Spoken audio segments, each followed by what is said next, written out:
Setbacks can shake up everything: your routine, your reputation, and your confidence.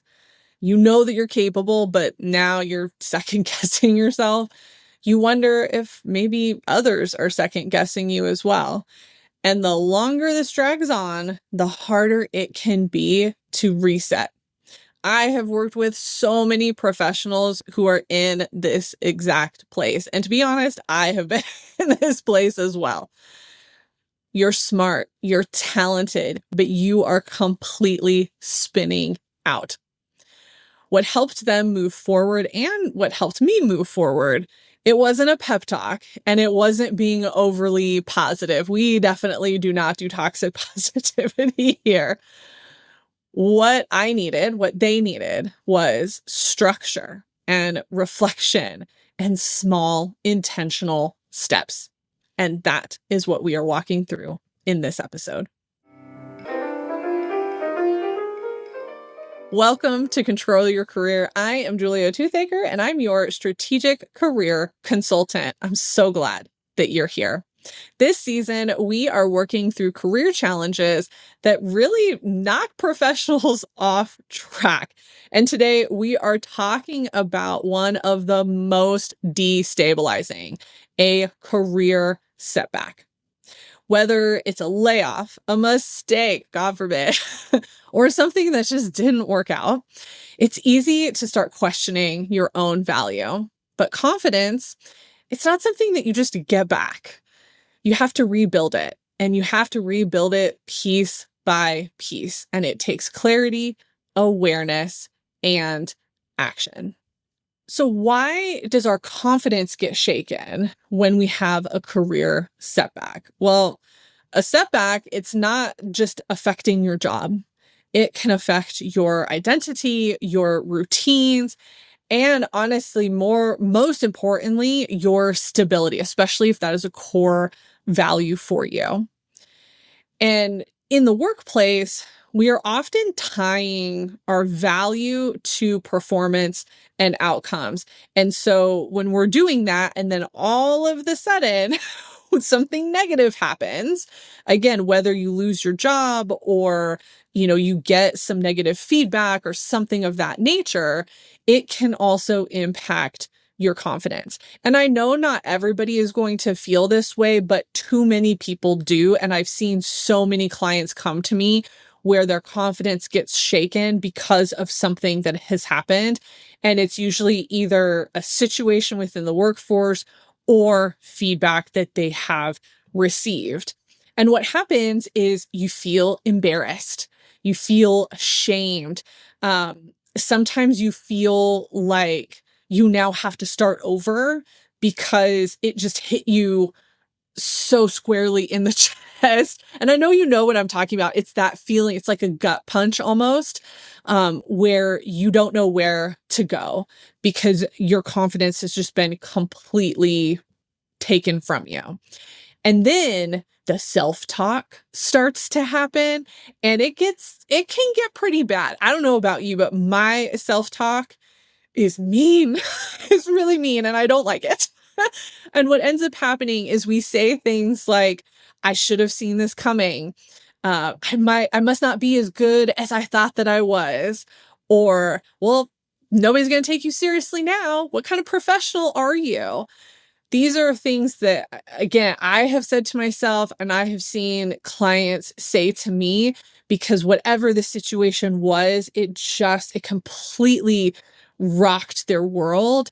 And now they're trying to figure out how to rebuild and where to go next.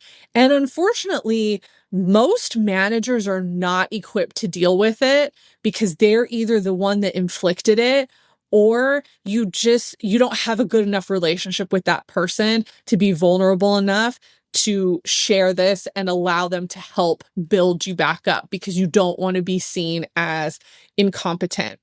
And I think it's important to remember that your confidence is really not about pretending that everything is fine and being stoic. I think that's something that we have been taught, but is really not what confidence is.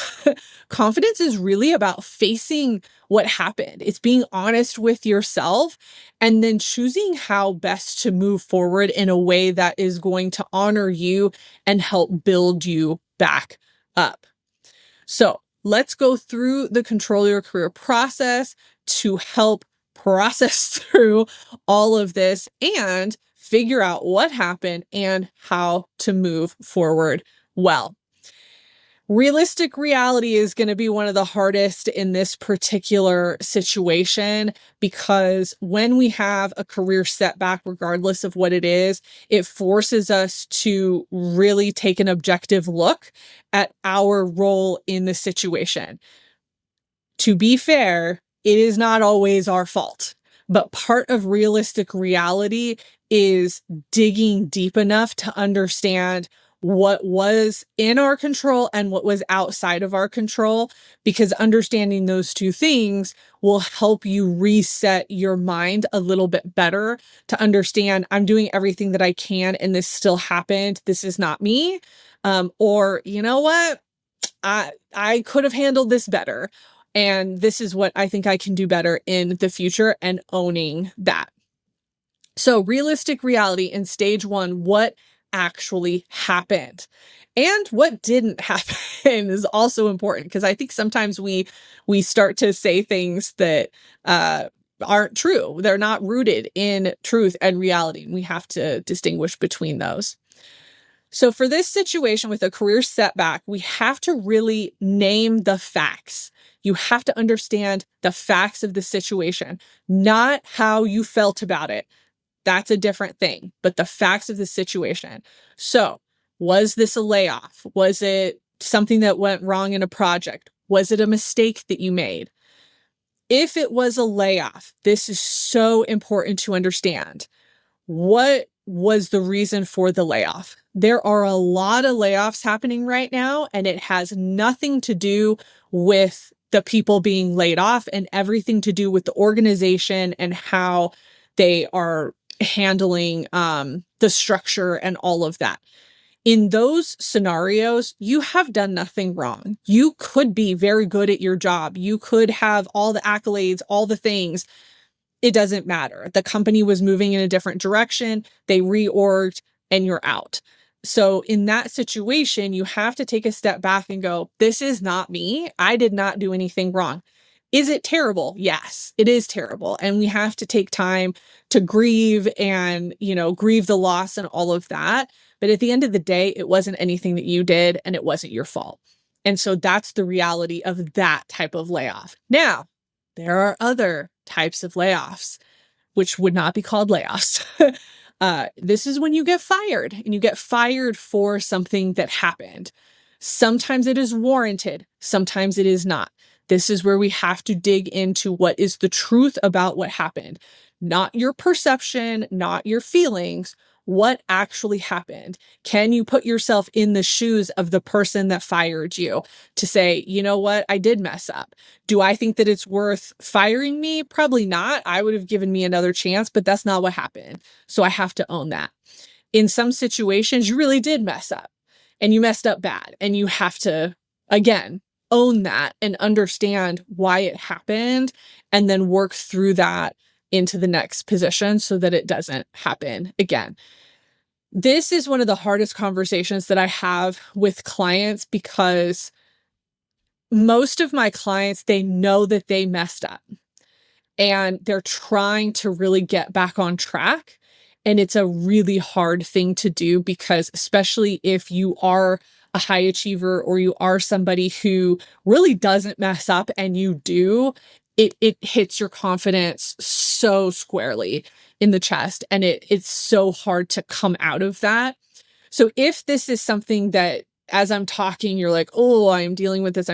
Sometimes having a coach is really helpful to talk through this and to understand what is your responsibility, what is other people's responsibility. If it is really deep-seated, I recommend therapy. I think that's always a good choice when we're dealing with something that maybe we realize is deeper that is maybe connected to some other kind of trauma that we might have, that's when we want to go the therapy route, to make sure that we can unpack that well and move forward well. So depending on the intensity or the severity will depend on whether or not a coach is the right option or a therapist is the right option. Okay, so we're identifying what actually happened. I talked about a layoff, a bad project, a mistake. Those things happen. Obviously, you're not necessarily going to get fired for them depending on the severity. But again, take a step back. What was your role? What could you have done different? Were the expectations clear? I find with a lot of professionals, management was not clear about the expectations. The employee executes on what they thought they wanted, and then management wanted something different. So who is in the wrong in that scenario? Honestly, it's both, because management should have been clear about what they wanted, but the professional should have asked follow-up questions. And I've actually encouraged some of my clients to push back on management when they say, well, you should have known. Well, no, if I wasn't trained in your way of doing things, then how am I going to know that? So I think there is space to be able to push back, but you have to understand your role within the organization and with your manager and all of that in order to push back well, because you don't want to yell at them or anything like that. Okay, more facts to consider about your situation. Were other people impacted? So I've seen this happen as well, where maybe you're leading a team, something goes poorly, and somebody else gets disciplined for it, when really were you a part of that? And could it have been prevented? And so being very clear about who was impacted, why, and did it have something to do with you? I think also context matters here. And this is when we're digging in deep to some of these career setbacks. Really understanding the context of the situation is so helpful. So has the company shifted in some way? Are there changes that have been made in the company that you can see the connection? I have a friend who's had 12 managers in 2 years. Okay. That's not good. That means we have a lot of shifts and changes. And similarly, what leadership has changed? Have you had a lot of different managers in a short period of time?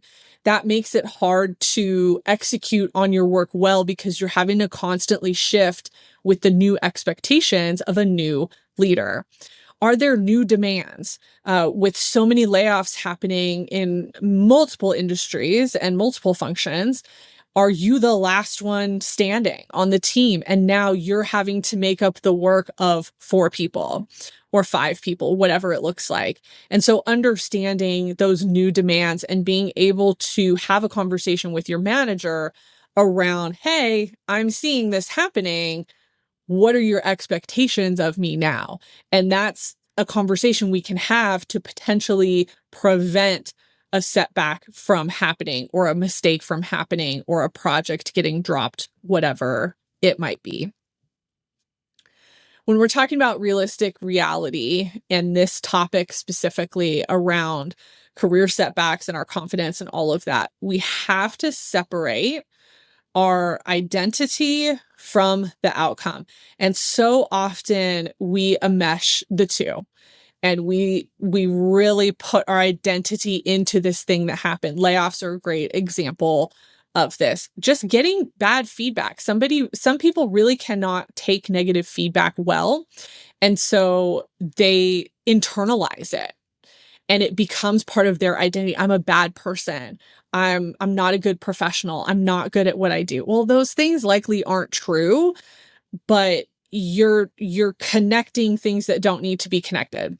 So we have to keep our identity separate. And this is why I like going through realistic reality for this and focusing on facts and not feelings. If you start spinning out into feelings, you have to stop yourself. And if you want to make note of those feelings, that's fine, but you do need to keep them separate. And then I mentioned this earlier, but what I believe is so important to understand, and part of the context of these scenarios is what was in your control and what wasn't in your control.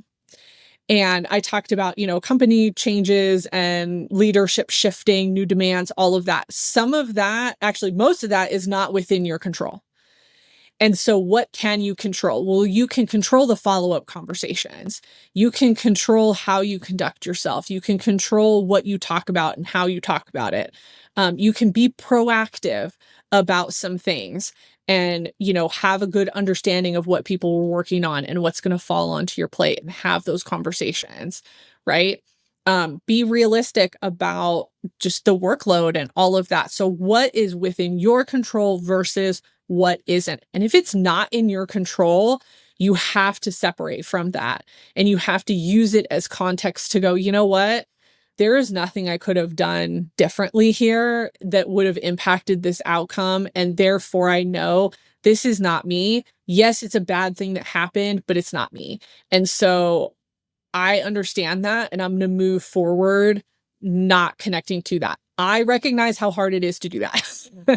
It is not easy. So I'm not saying that that's not going to take some time to get to, but that is ultimately where you want to get to. All right, let's look at stage 2, which is identity analysis. I find when clients go through career setbacks, we have to go back to the basics. And we have to go back to the basics because it makes my clients just question everything about themselves, and usually to the negative.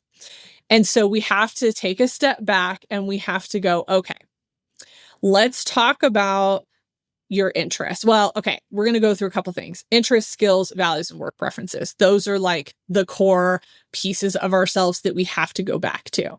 So starting with interests, what parts of your work are you most drawn to? What do you fall back on when you lose your confidence? Is there something that re-energizes you, that makes you feel good? So when I was working full-time for an organization, the thing that always brought my confidence back was meeting with clients.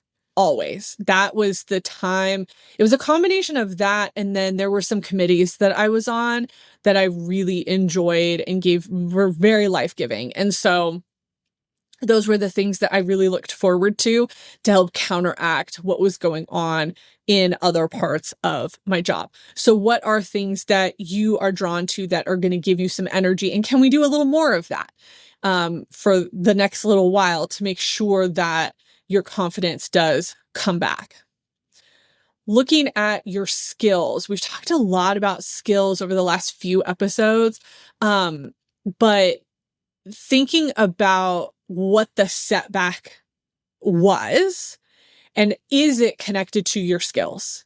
Because sometimes if we make a mistake, if we get some negative feedback for whatever reason, sometimes it's a skill issue. Sometimes you just don't have the right information or you just don't know something. And so you have to upskill in that area. And it might not be a hard skill. I think that's important to note. It might be a soft skill that you need. And so what does that look like for you? What do you already have that you're doing really well? And then maybe where are some gaps? I think understanding your skill set is important, especially during a layoff situation, because a lot of times we do question, well, am I not good at my job? I mean, you probably were and it had nothing to do with you. And so reevaluating the skills that you have is going to be really helpful to bring back that confidence. Values are always going to be core for me. I have a values worksheet. If you haven't gone through your values recently, I highly recommend that. I will link it into the blog post. I think the blog post for this episode. But looking at your values will also help you realign in terms of, is this something that I can get past, or is it something that's really going to take me out? There is a big difference between a layoff where you are separating from an organization and a bad project or a mistake. So I want to make sure that we understand the difference between the two and then how that's going to impact our personality. A layoff is going to have a much bigger impact than a mistake or a project that went awry because the layoff is going to hit us in a different way. And so I just want to make sure that you understand the intensity difference between the two. Because values are going to become really important in a layoff scenario because you have to understand what you want and need in order to make some good decisions moving forward. But even with a bad project or a mistake, what was going on there is something connected to your values. It might not be, but it might be helpful to reconnect with your values in order to be more confident about who you are. And because again, you disconnect from yourself when negative things happen because you start to blame and all of that. And then looking at work preferences, I think this is so helpful for the bad project mistake scenario because were you in a situation where your ideal work preferences were there? Or were you having to constantly adjust or fight against yourself in order to make something happen? And so when we look at like realistic reality, what actually happened? And then was that fighting against something that was core to who we are? And I think that distinction is really helpful when we've made a mistake of some kind to understand why that mistake happened in the first place. I think it's so good for us to understand that when there is a setback, when something negative happens to us at work, when we realign and restabilize into our core professional identity, that's what's going to help give us our confidence back. It's not going to be the title we have. It's not going to be our status in the organization or even a conversation that we have. It's really going to be looking back at yourself, looking at your core and going, yeah, this is who I am. And sometimes that can help you go, I don't feel bad about that situation. I feel like I handled that the way that I wanted to. And yes, I may have been disciplined for it, but I'm okay with that. It's not always going to be like that. And that's very nuanced, but that is something that you have to understand about who you are and your personality. All right, let's get into stage 3, which is purpose-driven plan. These are going to be our goals when we have some type of setback in our career. Now, what I'm going to do for this is give you some generic goals to consider, but going through the first 2 stages, you should have some idea of what would be helpful for you moving forward. Because again, this is a personalized process. You have to choose the goals that are going to be the best for your particular situation. So when we are going through a setback, part of the thing that we are trying to do is rebuild our confidence. And so what can that look like? I honestly recommend small wins. And so really looking at goals that are easy to reach quickly. So this could be maybe reaching out to somebody that you really admire to have a conversation about what's going on in the industry, or even a mentor that you can talk about the setback with in a way that is helpful, that can help you reframe, and maybe they can share some situations that have happened to them to normalize it for you. Something that I really think is helpful for rebuilding confidence is going back and reflecting on all my wins in my career. And some of you haven't done that before.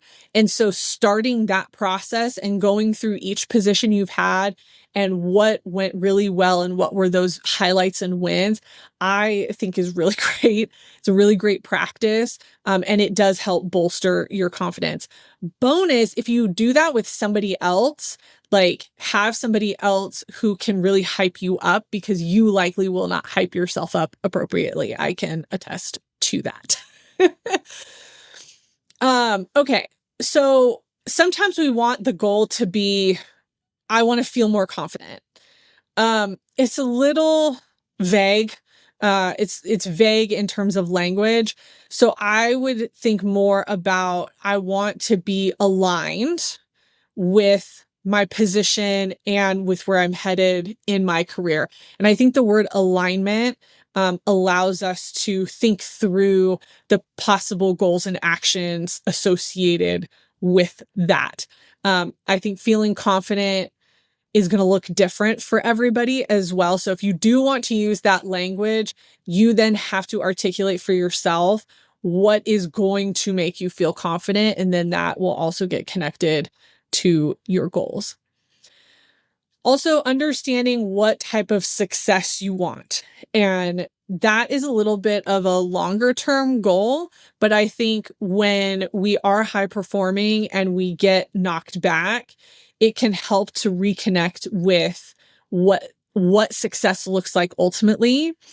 And that allows us to then realign to that and make sure that we are taking actions that are going to get us to that ultimate success point, whatever success means to you. And that can look however it needs to look for you. Okay. So my main thing for stage 3, honestly, small wins. What are the small things that you can do? And then reconnecting to that ultimate idea of success for you. Then we go into stage 4, which is where we are going to take action. And again, your action is going to be related to your goals, but I'm going to give you some sample actions that you can take that align to what we have already talked about. I think it's important to note that when we're talking about rebuilding confidence, in order to do that, we have to take action. If all we do is talk about the thing, if all we do is reflect about the thing, we're going to spin out. We're going to crash out. And so we have to take that step back and go, yes, I do need to reflect, but I also need to take a step of action. And what is that action going to be? So kind of similar to goals. If one of your goals is to talk to somebody, you obviously want to identify who that is, but then actually talk to that person. So schedule a time to speak with them or meet with them is really helpful. Similar to your list of accomplishments, if you already have that list, go back through, read through it, reiterate what makes you awesome. I think that's always helpful. If you keep, I know I used to keep a file of positive emails that I received. That might be something that is a really good action for you, just to remind you who you are as a professional and the feedback that you have received. One action that I think is really helpful, especially if you had a bad project or just some really negative feedback for whatever reason, is find like a low risk but quick win type of project to work on, whether that's something that you normally do in your position or something that you want to take on, sometimes even volunteering. So something outside of work can also be really helpful, just to help remind you of who you are as a professional, and really just reignite that confidence for yourself. And then an action that I think gets overlooked a lot as well is learning something new. So this could be, going to a training or taking a course. Going to a conference, I actually think is the best option if you have a conference coming up. But learning something to help remind you, oh, yes, I do love this. Yes, I am good at this. And here's what I would do. And here's this. And that helps just reset your brain into going, yeah, this is what I want to do. I am good at what I do. And that was just something that happened. And I have to learn from it. And then finally, we move into stage 5, which is high impact habits. Now, with this topic of career setbacks and rebuilding confidence and all of that, I am not going to be as concerned about habits here, because we have to work through the feelings. We have to work through what happened. We have to get through all that negativity in order to move forward, and then the habits will come. So this is not something that I would prioritize when it comes to this particular topic. However, there are some habits that I think are helpful once you get past like the initial shock of what has happened. Um, so doing like a weekly check-in with yourself around what went well. So focusing on the positive, not on the negative. I mentioned this before in goals and actions, but keeping a document of your wins. If you haven't created that document, I would create it for yourself and then just update it weekly or monthly, or just as something happens. And keep it off of any work programs, like keep it on your phone or keep a physical journal for it. Uh, During this time specifically, don't overcommit to things. I think sometimes we feel like we need to prove ourselves and we start saying yes to a lot of things and then we burn out. So just in your mind, think about, I'm going to give myself space, which some of you are going to say, I don't need space. I need to stay busy. Well, you're just deflecting at that point, and so that's not helpful either. But give yourself some space. Do not overcommit. So that's why I don't feel like habits are the thing that I would focus on first, because I feel like that's a little bit of an overcommitting action, and I don't think it's the right thing to do. So definitely wait a little bit before you implement, but also don't overcommit yourself to other things.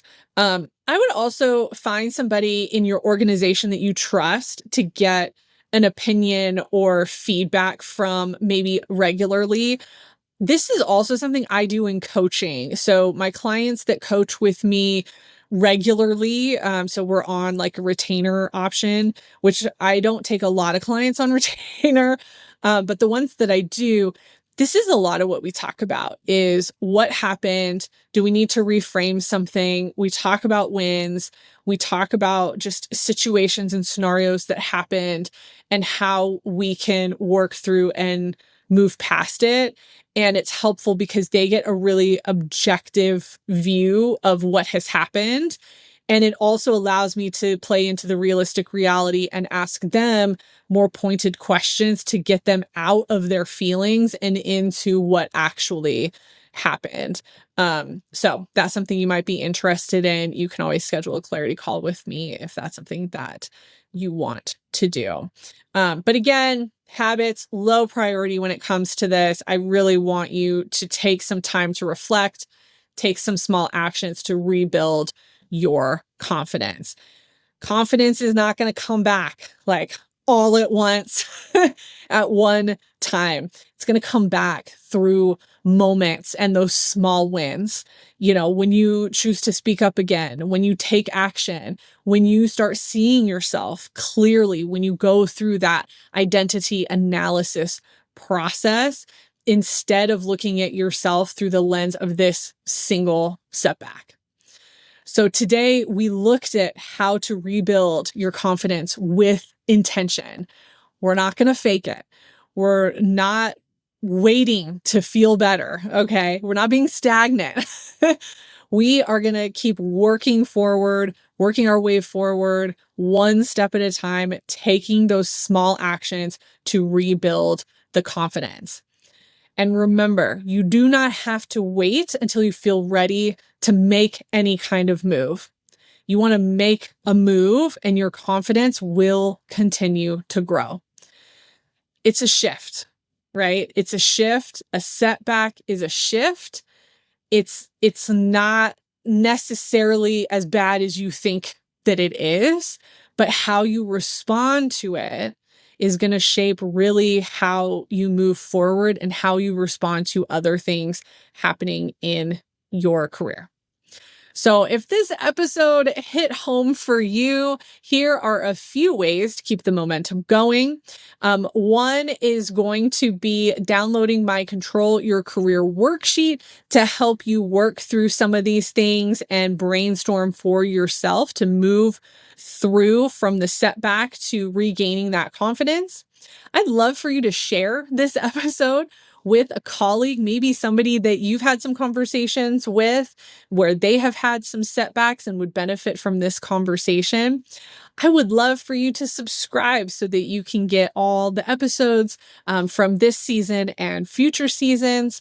And if you're not already on my email list, I would highly recommend that you sign up for that. Not only do I talk about new episodes that are releasing in the podcast, but I'm trying to give some new background information about what is going on with the book that I'm writing. Yes, I am still writing it. It is happening, I promise. But thanks for being here. I know these conversations aren't always easy to hear, but they do matter. So keep showing up for yourself. And as always, keep taking control of your career.